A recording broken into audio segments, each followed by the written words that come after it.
श्रीहरे नमः। श्रीहरे नमः। श्रीहरे नमः।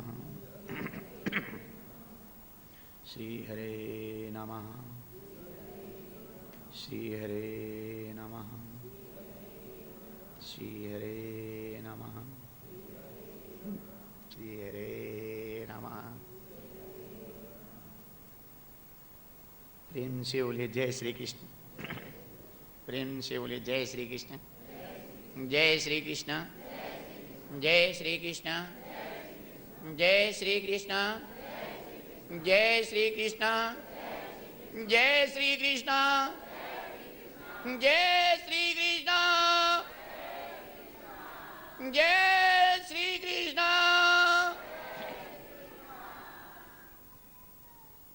बुलाओ। कहते कि भगवान आते नहीं, लेकिन द्रौपदी की तरह हम बुलाते नहीं।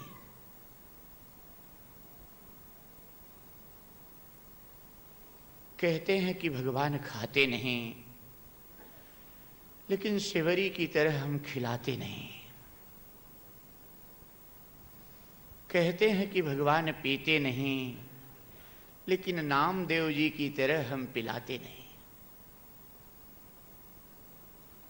बुलाना आ जाए तो भगवान आते भी हैं, खिलाना आ जाए तो भगवान खाते भी हैं, पिलाना आ जाए तो भगवान पीते भी हैं। भगवान तो प्रेम और भाव के भूखे हैं।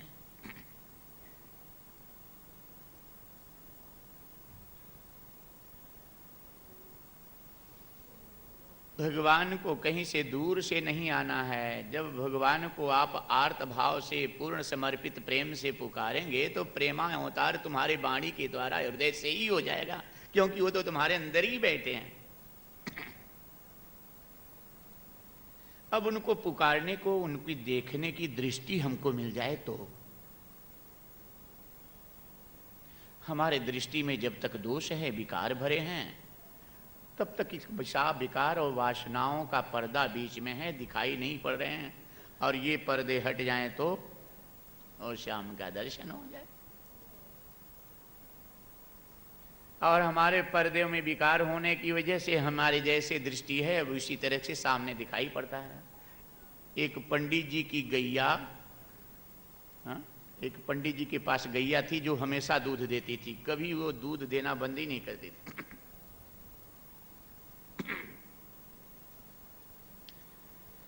लेकिन उसका नियम ये था, आदत थी कि हरी घास पाती थी तब खाती थी और दूध देती थी। एक बार ऐसा हुआ कि सूखा पड़ गया, हरी घास मिले नहीं और गैया घास खाए नहीं बिना हरी देखे। हरे रंग से उसको बड़ा प्रेम हो गया था गैया को। अब हरा रंग मिले नहीं, सूखा में हरा रंग कहाँ से मिले। गैया घास खाना बंद कर दी। घास खाना बंद कर दी तो दूध देना बंद कर दी। अब पंडित जी दूध मोल लेने लगे, खरीदने लगे। बड़े उदास दूध लेकर पंडित जी आ रहे थे। पंडित जी के एक मित्र दूसरे पंडित जी मिल गए जो वेदांती थे, तत्वदर्शी थे। पूछे, महाराज आज आप उदास क्यों हैं और आप दूध मोल लेकर क्यों क्या जा रहे हैं? आप दूध क्यों खरीद रहे हैं? आपकी तो गैया हमेशा दूध देती है। पंडित जी ने कहा, यही तो बात है। उसकी आदत हरा रंग देखती है तभी खाती, हरे रंग से उसको बहुत प्रेम है।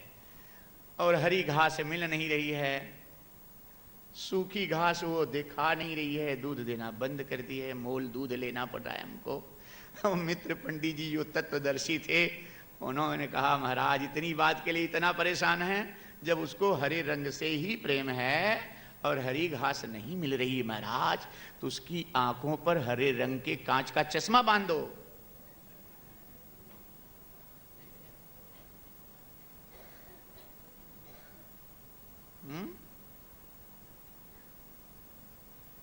हरे रंग के कांच का चश्मा जब रहेगा तब सामने कैसा दिखाई पड़ेगा?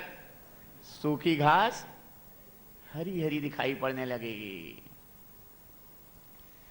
तो जिस रंग का कांच लगा हुआ है हमारी दृष्टि में, वैसी ही सृष्टि सामने।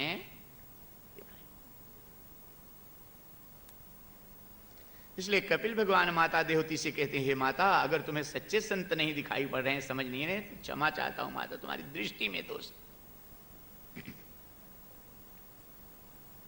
प्रसंग आगे नहीं बढ़ पाता और बिना दृष्टांत के कथा में आनंद भी नहीं आता। कथाएं तो हजारों बार पढ़ रहे हैं, सुन रहे हैं आप। एकनाथ महाराज आध्यात्म रामायण की टीका में बड़ा सुंदर एक प्रसंग लिखे हैं।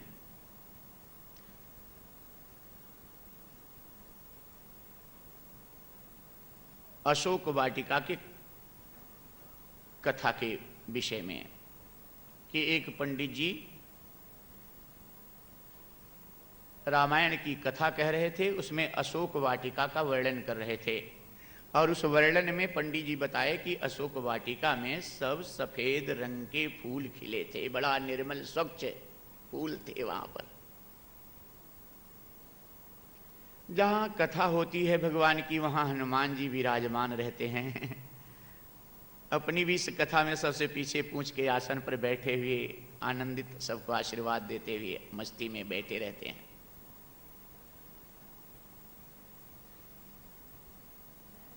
क्योंकि जिस समय भगवान स्वधाम गमन करने लगे, हनुमान जी प्रभु राम के पास से दूर खड़े हो गए। भगवान राम कहे, हनुमान भैया, जब से मिले तब से हमें छोड़े नहीं, आज हमें छोड़ होगा, आपका दर्शन होगा, और मृत्यु लोक में हमें 4 लाभ होगा। प्रभु, आपका दर्शन होते हुए संत सद्गुरु भक्तों का, और आपके कीर्तन सत्संग का, और आपके कीर्तन सत्संग में समूह भक्तों का दर्शन होगा, आनंद आएगा। इसलिए प्रभु, मैं तो इसी मृत्यु लोक में रहना चाहता हूं, लेकिन आपसे कुछ मांगना चाहता हूं। भगवान राम कहे, हनुमान, बहुत इच्छा थी कि मेरा हनुमान भी कभी मांगते मुझसे, मांग लो भैया, क्या चाहिए। हनुमान जी कहे, प्रभु बस यही मांगता हूं आपसे कि जहां जहां आपका कथा कीर्तन सत्संग भजन होता रहे, मैं सुनता रहूं, ऐसा मुझे वरदान दे दो। प्रभु राम चुप हो गए। लक्ष्मण जी थोड़ा सा कड़क स्वर में आवेश में बोल पड़े कि प्रभु,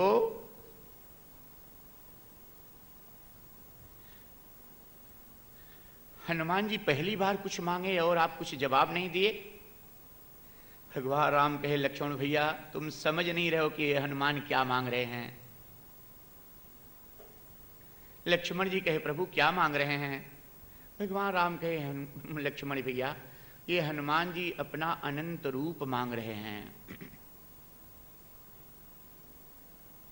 क्योंकि पूरे देश में इस समय एक ही जगह यह भागवत नहीं, हजारों जगह होती होगी,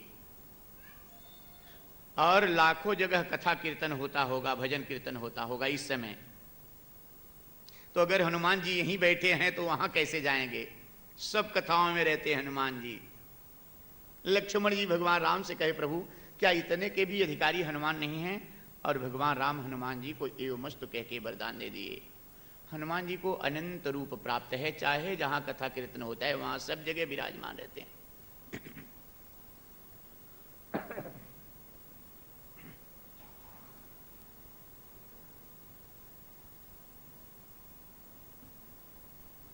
पंडित जी कथा कह करके कि सब अशोक वाटिका में सब सफेद रंग के फूल खिले थे, ऐसे कथा का वर्णन किए, और कथा पूरी होकर जब चलने लगे, रास्ते में हनुमान जी पंडित जी से जाकर मिले कि जय श्री राम। पंडित जी कहे, जय श्री राम, कौन है आप। हनुमान जी परिचय दिए कि मैं हनुमान जी हूँ। पंडित जी धन्य धन्य हो गए, बड़े नम्र भाव से फिर प्रणाम किए हनुमान जी को कि महाराज बड़ी कृपा हुई, आप दर्शन दिए। हनुमान जी कहे, पंडित जी कुछ पूछना चाहता हूँ, अगर अनुमति आपकी हो, बुरा न मानो तब। पंडित जी कहे, महाराज पूछ लीजिए। हनुमान जी कहे, महाराज थोड़ी सी दक्षिणा के लिए व्यासपीठ पर बैठकर कथा में आप झूठ क्यों बोलते हैं।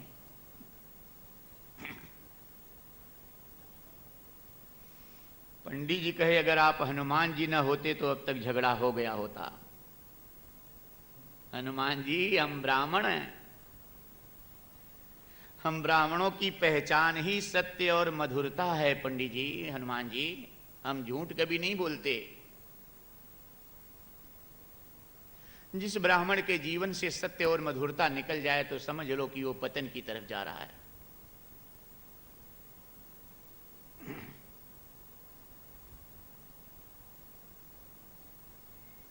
हनुमान जी मुस्कुरा दिए कि वाह महाराज, एक तो चोरी दूसरे सीना जोरी ये तो झूठ बोले, यहां दूसरे हमारे ऊपर धाक भी जमा रहे हो। अरे पंडित जी, आप तो कथा कह रहे हैं, मैं स्वयं अशोक वाटिका में गया था और वहां पर मैं देखा था कि सब लाल रंग के फूल खिले थे और आप सफेद रंग के फूल का वर्णन कर रहे हैं। पंडित जी कहे, हनुमान जी आपको भ्रम हो गया है हम पंडित ब्राह्मण कभी झूठ नहीं बोलते।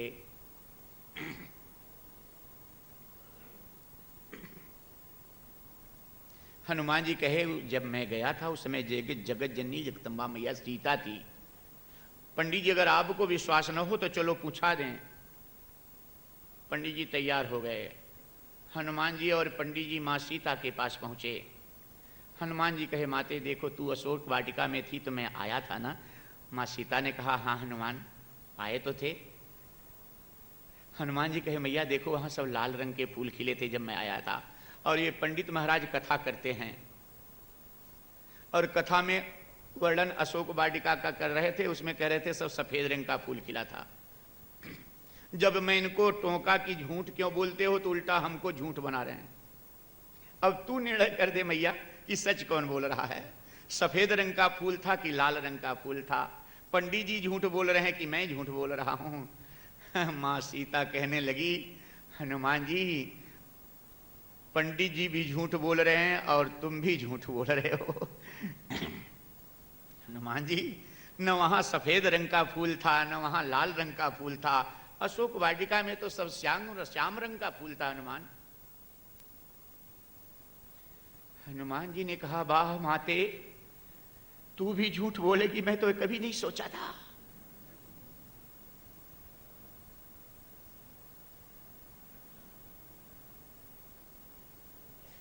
अब क्या करें, तीन लोग हो गए, निर्णय कौन करे। प्रभु राम के पास तीनों जन पहुंचे। भगवान राम देखकर मुस्कुरा दिए कि कोई बात आज फंस गई हनुमान जी की लगता है। पहली बार हनुमान जी ये तीन लोगों को साथ में अपने क्यों लेके आ रहे हैं। हनुमान जी प्रणाम करे, वंदन करके बड़े नम्र भाव से कहे, प्रभु आपको पंचायत करनी है।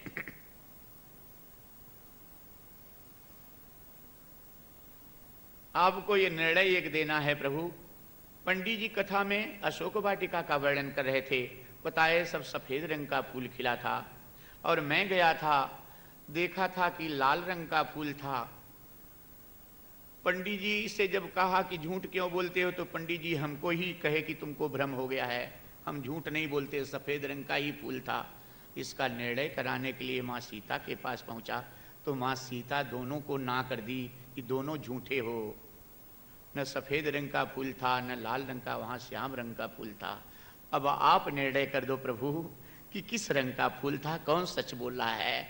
लेकिन एक प्रार्थना ध्यान में रखना प्रभु, आपकी आदत सब भक्तों को संभालने के लिए है, ये पंचायत है, इसमें सबको संभालने की कोशिश मत करना, एक निर्णय दो।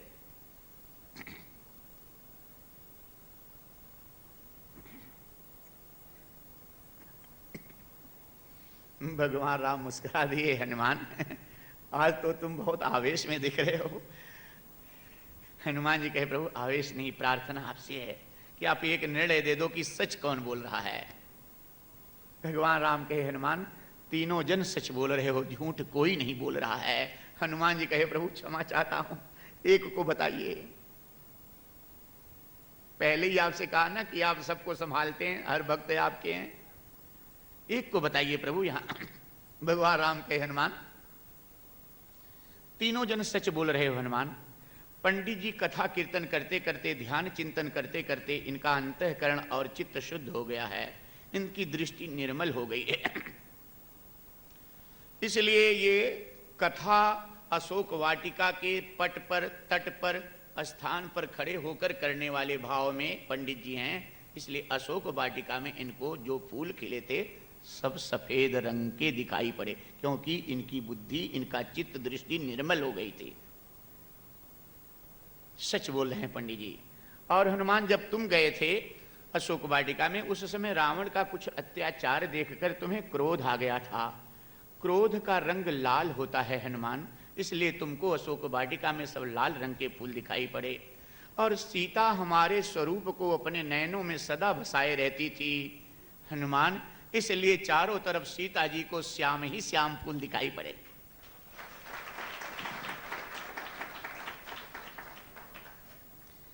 यथा दृष्टि तथा सृष्टि।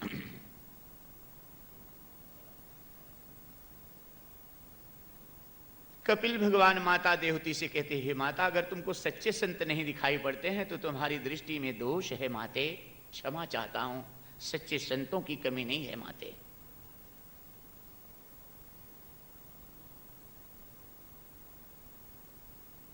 माता देवहूति कहती हैं, हे पुत्र,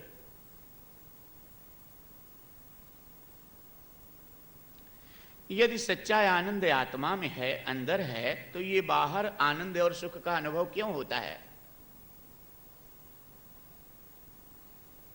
पुत्र में, पत्नी में, पति में, सुंदर भोजन में, सुंदर आभूषण में, सुंदर प्रकृति संसार में सुख का अनुभव क्यों होता है पुत्र? अगर आनंद अंदर है, सच्चा सुख अंदर है, तो बाहर क्यों दिखाई पड़ता, बाहर क्यों आभास होता है पुत्र? एक वेदांत का बड़ा सुंदर दृष्टांत आता है इस पर। एक रानी स्नान कर रही थी, स्नान करते समय अपने गले में जो मोतियों का हार था निकालकर खूंटी पर टांग दी। एक बाज पक्षी उड़ता हुआ उसकी नजर उस हार के ऊपर पड़ गई। ये बाज पक्षी के मन में भाव आया कि ये कोई खाने की मधुर वस्तु है, आहार है। रानी तो स्नान कर रही थी और यह बाज पक्षी इस मोतियों के हार को आया और लेकर उड़ गया झपाट के। दूर एक बगीचे में तालाब के किनारे एक वृक्ष की चोटी पर बैठकर ये बाज पक्षी जब इस मोतियों के हार में चोंच मारा, तब इसे पता चला कि ये खाने की चीज नहीं, ये तो कोई कठोर वस्तु है। ये पक्षी उड़ गया। एक प्यासा राही तालाब में पानी पीने के लिए आया और जैसे ही पानी पीने के लिए तालाब में झुका, वैसे ही उस तालाब के निर्मल पानी में इस राही को मोतियों का कीमती हार दिखाई पड़ा। ये सोचा कि इतना कीमती हार है, अगर कोई दूसरा आ गया तो बात फैल जाएगी, राजा के पास देना पड़ेगा। पानी बाद में पीऊंगा, प्यास को दबा कर इस राही ने हार को पाने के लिए तालाब में डुबकी लगा दी, लेकिन हार पाया नहीं। ढूंढ करके चारों तरफ फिर बाहर निकल के खड़ा हुआ तो देखा कि हार उसी तालाब में उसी जगह फिर दिखाई पड़ रहा है। इसके मन में आया कि डुबकी मारने से पानी के हल्के से हार अगल बगल में हो गया। फिर डुबकी मारा, बड़ा ढूंढा लेकिन पाया नहीं। फिर बाहर निकला तो फिर हार वहीं दिखाई पड़ा।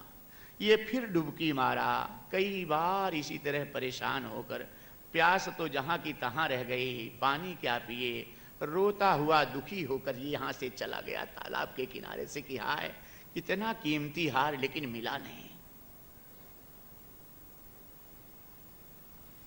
दूसरा राही आया, यह जैसे पानी पीने के लिए तालाब में झुका, इसको भी वह कीमती हार दिखाई पड़ा और यह भी राही डुबकी लगाया उस तालाब में।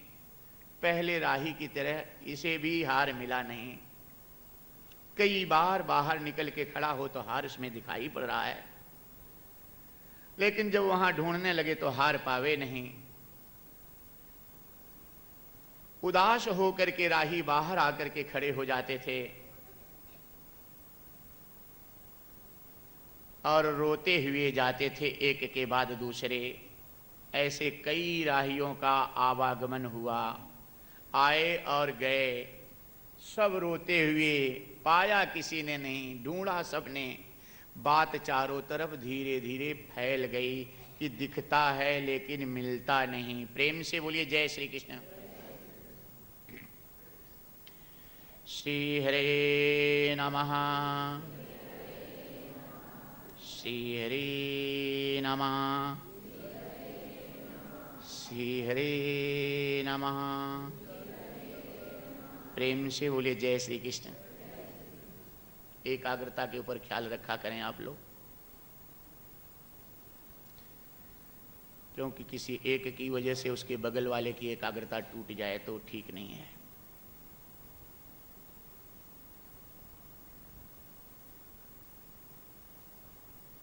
मन बड़ा चंचल है, जरा सा भी कुछ दृश्य देखता है तो फट से उधर भागता है। संसार के दृश्य को, पुत्र परिवार को देखने में बहुत मन लगता है, भगवान को देखने में बहुत कम, बड़ी कठिनाई से आता है सत्संग। इसलिए आप लोग इसमें सहयोग दिया करो। तुलसीदास ने कहा है कि कबहू मन रंग तू रंग चढ़े। ये मन ऐसा चंचल है कि कभी घोड़े पर सवारी करता है, और कबहू मन चाहत है धन को, कबहू मन वेद पुराण पढ़े, कबहू मन चाहत है बन को, कबहू मन नारी लुभाय रहे, कबहू मन चाहत है रण को।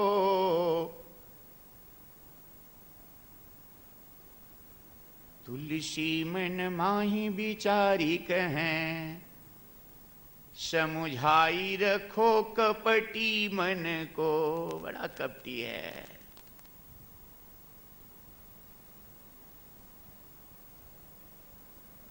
इसलिए एकाग्रता न टूटे, इसका ख्याल रखें आप लोग।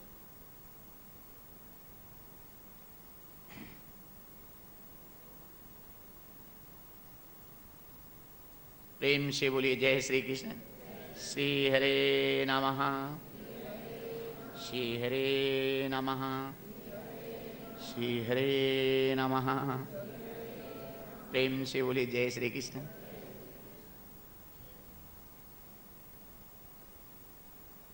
इसी तरह चारों तरफ बात फैल गई कि दिखता है लेकिन मिलता नहीं। तालाब में हार सब बात देखते थे, ढूंढते थे, लेकिन कोई पाते नहीं थे। फैल गई बात जब चारों तरफ की दिखता है लेकिन मिलता नहीं। एक सुंदर तत्वदर्शी वेदांती संत जा रहे थे, जब वो सुने तो ये समझे कि तो वेदांत का सिद्धांत है कि दिखता है लेकिन मिलता नहीं।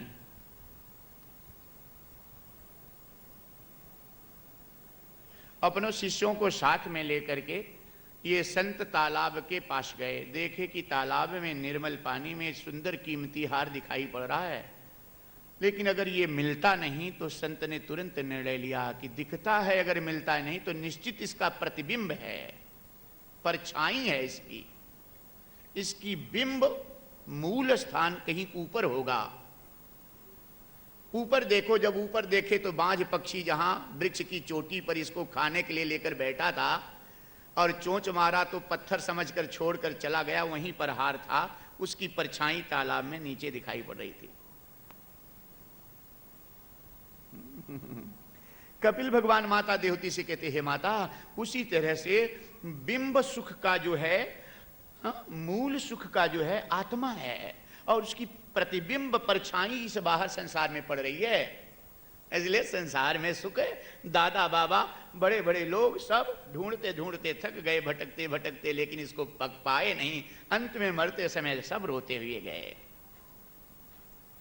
इसलिए हे माता, अपनी परछाई में यदि अपनी नाक पकड़ना हो तो परछाई में कोई अपनी नाक नहीं पकड़ सकता। कभी देखो, परछाई में अपनी नाक कभी पकड़ के देखो, कोई पकड़ नहीं पाएगा। परछाई में, परछाई समझते ना, प्रतिबिंब। परछाई में अगर आपको नाक पकड़नी है तो असली नाक पकड़ो तो परछाई में पकड़ी हुई दिखाई पड़ेगी। अगर सुख तुमको पाना है तो सुख निधान आत्मा के पास, श्याम पिया के पास, प्रभु राम के पास आ जाओ, जो तुम्हारे अंदर है इनके पास आ जाओ तो बाहर का संसार तो अपने आप सुखी हो जाएगा।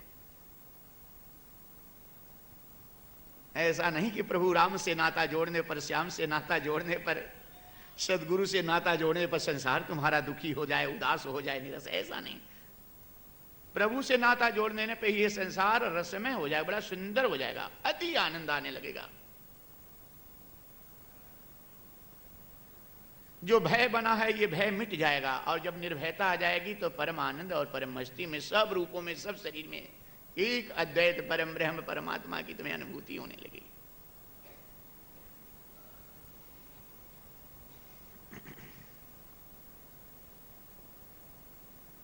माता देवती पूछती हैं, पुत्र फिर इस संसार में किसकी वजह से सुख दिखाई पड़ता है? अगर संसार में सुख नहीं है तो क्या कारण है जो संसार में सुख का आभास होता है? कपिल भगवान कहते हैं, हे माता, यह संसार में जो सुख दिखाई पड़ने का और सत्य संसार का जो बोध करने का अनुभव होता है, ये माया के द्वारा होता है।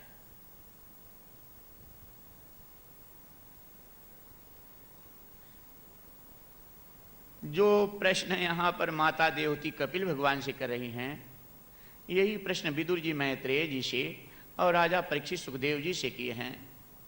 और सुखदेव जी महाराज राजा परीक्षित से कहते हैं, हे राजन, जो कथा मैत्रेय जी विदुर जी को सुनाए थे, इसका जो उत्तर दिए थे, और विदुर जी कहते हैं मैत्रेय जी से कि जो कपिल भगवान माता देवती को बताए थे वो हम बता रहे हैं, सुनो। जिस कथा को हम कह रहे हैं आप सुन रहे हैं, जिस कथा को सूत जी नैमिषारण्य में शौनकादिक ऋषियों को सुनाए थे, तो वही कथा आप सुन रहे हैं।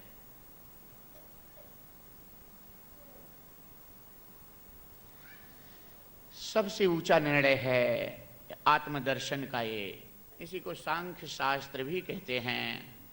जो आत्मा अनात्मा का भेद खोल करके आत्मा क्या है परमात्मा क्या है उसका बोध करा दे, माया के झूठे रूप का भास करा करके, बोध करा करके परमात्मा आत्मा के सत्य रूप का बोध करा दे, जिस कथा के माध्यम से, को सांख्य शास्त्र में यही बताया गया है।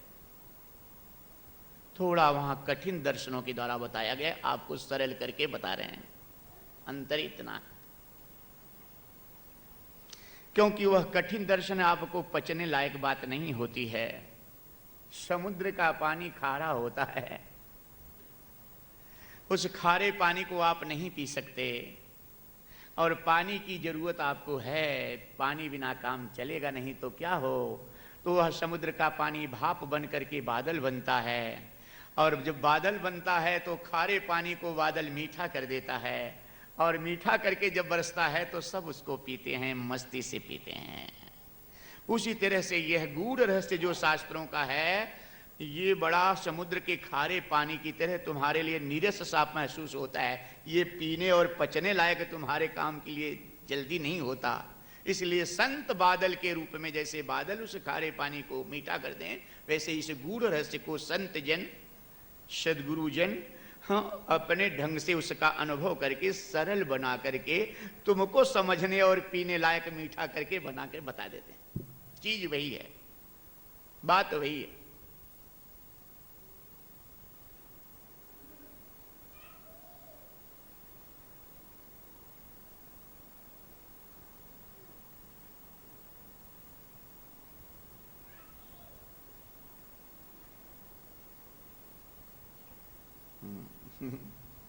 माता देवती कहती है, पुत्र ये माया की वजह से ऐसा होता है। तो ये माया क्या है? माया किसे कहते हैं? कपिल भगवान माता देवती से कहते हैं, हे माता, जो झूठ को सत्य का दर्शन करा दे, झूठ में भी सत्य का दर्शन करा दे, उसी को माया कहते हैं। जो नहीं है लेकिन फिर भी वहां उसका दर्शन करा दे, उसका भास करा दे, उसी को माया कहते हैं। जैसे अंधेरे में रस्सी है, लेकिन अंधेरे के कारण, अज्ञानता के कारण, अविद्या के कारण, माया के कारण उस रस्सी में हमें सांप का भय पैदा हो जाता है कि सांप तो नहीं है। लेकिन वह भय हमारा तब दूर हो जाता है जब टार्च जला दी जाती, दीपक जला दिया जाता है, तो देख लेते हैं कि नहीं ये सही सही रस्सी है, सांप नहीं है, तो भय खत्म हो जाता है। उसी तरह यह माया जो सच नहीं है, हाँ, पत्नी का नाता